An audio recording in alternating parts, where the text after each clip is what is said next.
हरि बोल, हरि हरि बोल। कैसे हैं आप सभी जी। तो बस कार्तिक का महीना 1 से 2 दिनों में आने ही वाला है। अब कार्तिक के महीने की तैयारियां सभी लोग जोरों शोरों से कर रहे हैं। आज की इस वीडियो में मैं आपके साथ में शेयर करूंगी कि तुलसी मैया की आपको किस प्रकार से जो कार्तिक का महीना है वो तैयारी आपको उनकी पहले ही कैसे कर लेनी है। तो चलिए जल्दी से शुरू करते हैं व्लॉग को। हरि बोल। तो जी सबसे पहला पेड़ जो कि अगर अभी तक आप नहीं घर में लाए हो तो वो है आंवले का पेड़। कार्तिक के पवित्र महीने में आंवले के पेड़ की छांव में यदि बैठ करके तुलसी मैया और आंवले के पेड़ की पूजन की जाए तो इससे मेरे प्रभु मेरे नारायण बहुत प्रसन्न होते हैं। तो यदि अभी तक आप आंवले का पेड़ आपके पास में नहीं है तो ये बहुत अच्छा समय है। आप आज ही और कल में आंवले का जो पेड़ है वो घर में लाकर आप गमले में लगा सकते हो जी। आंवले के पेड़ के बाद में यदि आपके पास तुलसी मैया अभी नहीं है या किन्हीं कारणवश आपके घर में तुलसी मैया बार बार सूख जाती हैं, नहीं रुकती हैं, तो इस बार आप कार्तिक महीने के पहले ही तुलसी मैया घर में अवश्य लाएं। अब 1 से 2 दिन में कल से ही एक तरीके से कार्तिक का जो स्नान है वो शुरू हो जाएगा। तो ऐसे में आप आज ही कल ही में तुलसी मैया का एक पेड़ लेकर के आइए और बहुत अच्छे से आप उनको एक गमले में लगाइए। उनकी सुबह शाम उनके पास दीपदान करिए और जो जल है वो सुबह आप अवश्य चढ़ाइए।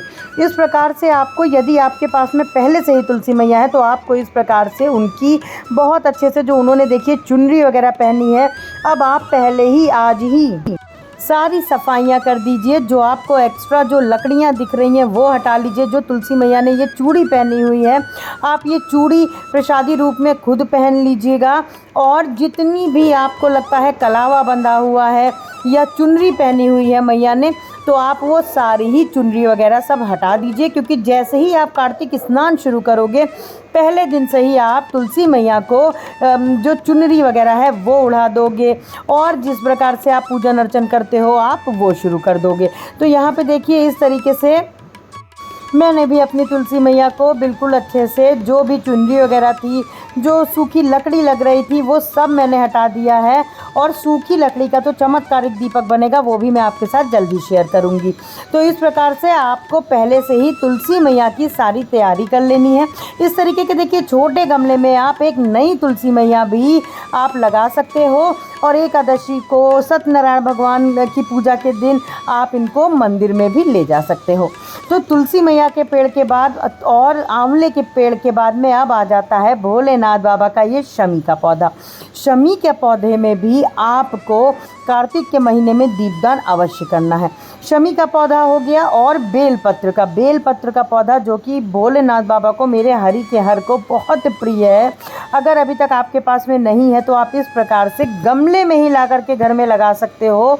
और आपको बेलपत्र का पौधा है वो भी घर में ज़रूर लाना है। तो शमी का पौधा हो गया, बेलपत्र का हो गया, तुलसी मैया का हो गया, आंवले का पेड़ हो गया। अब भाई जो सबसे ज़रूरी जो कि जिसमें वास है मेरे नारायण का वो है केला महाराज।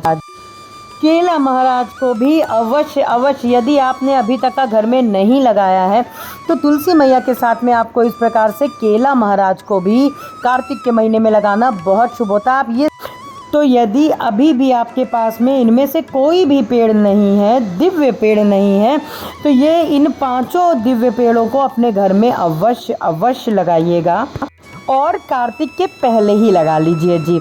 और आंवले का पेड़ ज़रूर लगाइएगा।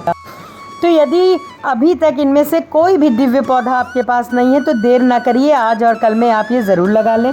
और इन दिव्य पेड़ों के पास में आप अवश्य दीपदान करें। जब आप तुलसी मैया की सुबह पूजन अर्चन करोगे तो आपको ये दीपदान इन पौधों के सामने पेड़ के पास भी अवश्य करना है जी। आप तिल के तेल का दीपक भी प्रज्वलित कर सकते हो। आप तुलसी मैया के पास देसी घी के दीपक को भी प्रज्वलित कर सकते हो, लेकिन तिल का तेल का दीपक प्रज्वलित करना मेरे नारायण को, मेरे प्रभु को अति प्रिय होता है।